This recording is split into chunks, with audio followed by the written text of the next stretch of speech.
The earth, the air, the land and the water are not an inheritance from our forefathers but on loan from our children. So we have to hand over to them at least as it has been handed to us.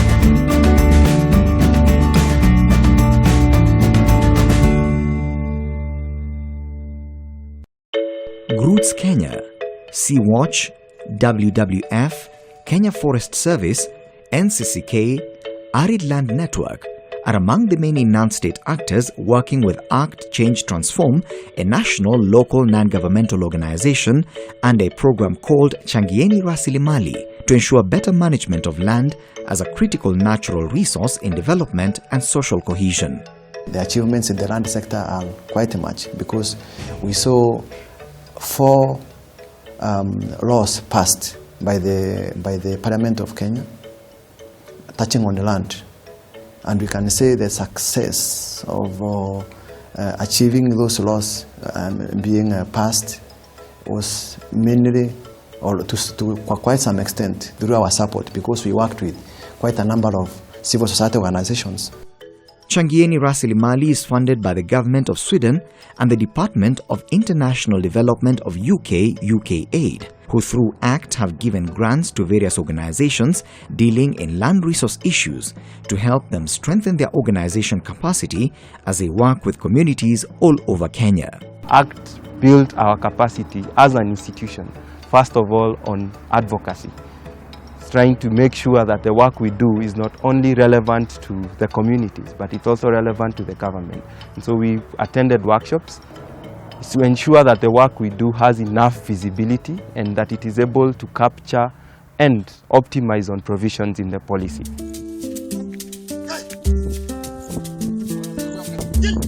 Land represents a potentially important resource which, if well managed, can improve income, employment and food sufficiency in our country. But that is only possible through a well-sustained and good land management practice. Land as a national natural resource provides the basis for economic development, food security and sustainable livelihoods. Hapa ilimochogile faida nilipata kwa hiyo kikundi, nimekuja ikanisaidia nikawa shamba, sikuwa najua shamba inakawa, nilikuwa nimeacha tu ikae wasi. Sasa nimekuja nikakawanya, nikaona nipande nepia kila site ya chini nisaidie mambo ya mchanga. Tena vile nimepanda miti, naona miti pia inanisaidia kusuia mchanga. Vile mbeleni nilikuwa na mashimo mingi yenye ilikuwa inachimbwa na mvua, lakini vile nimepanda miti naona shamba inaenda inakuwa mzuri, inakuwa sawa. The absence of good land management will result into land degradation and land will lose its worth. About 80% of Kenya is arid and semi-arid land, commonly referred to as ASAL. About 20% of the human and 50% of the livestock population is found here.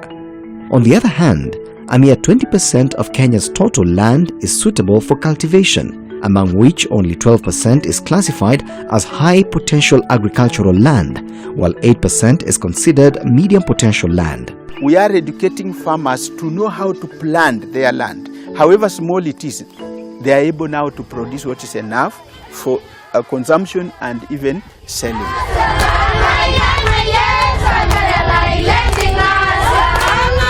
In addition to being a source of economic accumulation and a means through which to access a variety of resources, land also has symbolic, cultural and historical importance. Thus, pressure on land, particularly productive land, if not well checked, can be a cause of conflict, and hundreds of thousands have been displaced from their land due to that. When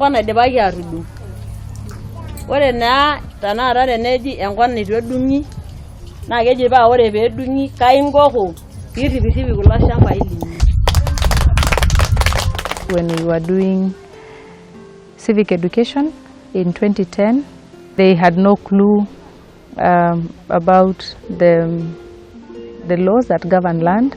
We focused mostly on educating the leaders, that is the traditional leaders, the provincial administration and the group branch leadership, on the provisions of the constitution regarding gender. And we actually had one incident. One of the group branches was already discussing subdivision, and the membership had passed for subdivision, and women were not involved. So what they did is they actually went to the chief office very peacefully, protested that decision, and they actually managed to stop that subdivision. We didn't go with them, we didn't speak for them, but the fact that we had actually been training them, they know their rights, they know the process of demarcation, what it happens, who is involved. So when they had to lobby, they lobbied the right people. Kama unataka kuuza hiyo share yako, ni lazima bibi yako ajue. Na hata ni mzuri tunasema wakati tunapitisha wakati ya general meeting. So mimi labda mimi nikiwa kiongozi nisiende peke yangu ni sign na mtu achukue shamba ya mwingine. So tunaleta in a public baraza, inakuwa ni general meeting na tunasema fulani anabadilisha fulani. So community ikikubali unabadilishwa. Community wakikataa, whether umenunua au umepewa bure, inakuwa namna hivyo. Hauwezi enda nayo.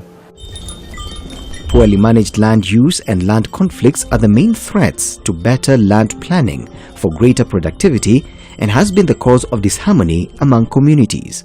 Public land has been subject to abuse, and by abuse I mean illegal and irregular allocation. Communities actually do not know that public land is their own land. It's the land that they use to construct schools, it's the land that they use to construct hospitals.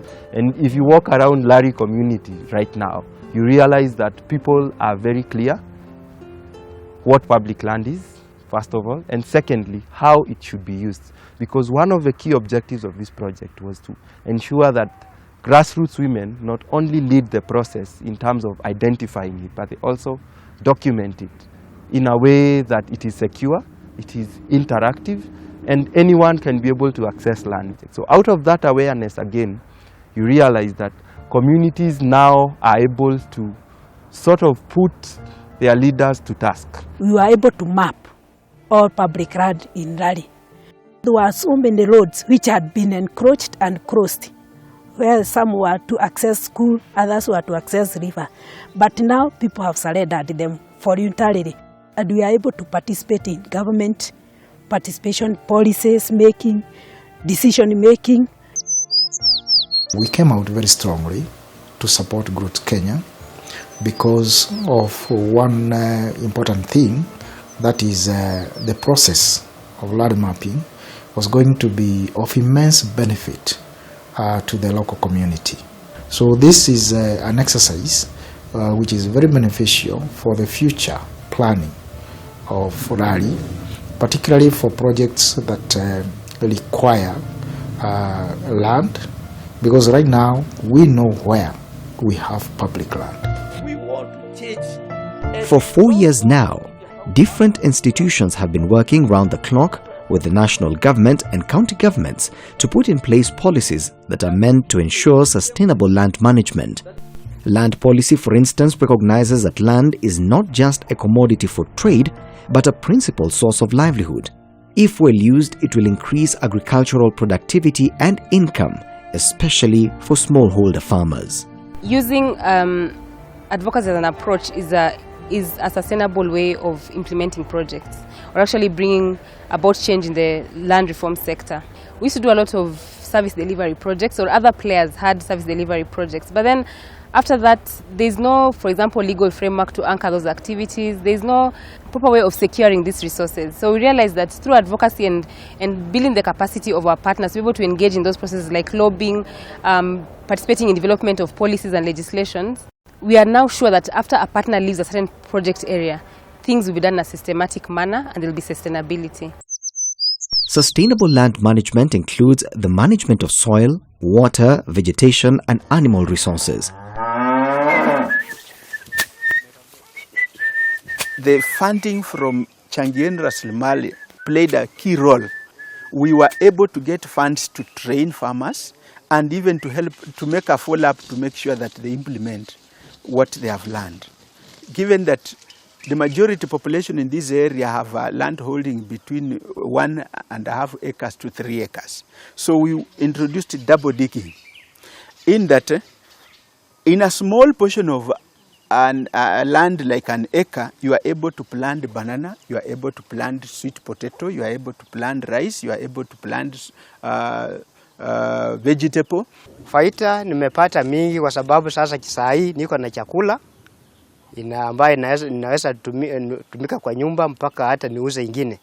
Since the launch of the program, a remarkable change has been realized in these pilot areas. Food security among communities living in these areas is improving.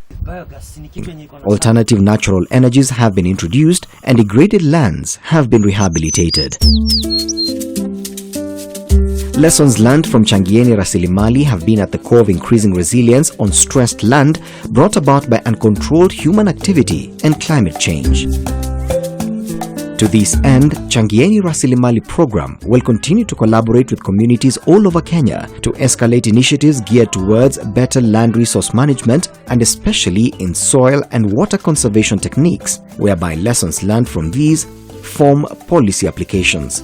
Vile tumefunzwa, tumeanza kupanda miti. Na vile tumepanda tunaona mambo ya mchanga imeanza kupunguza ipepu sana na maji.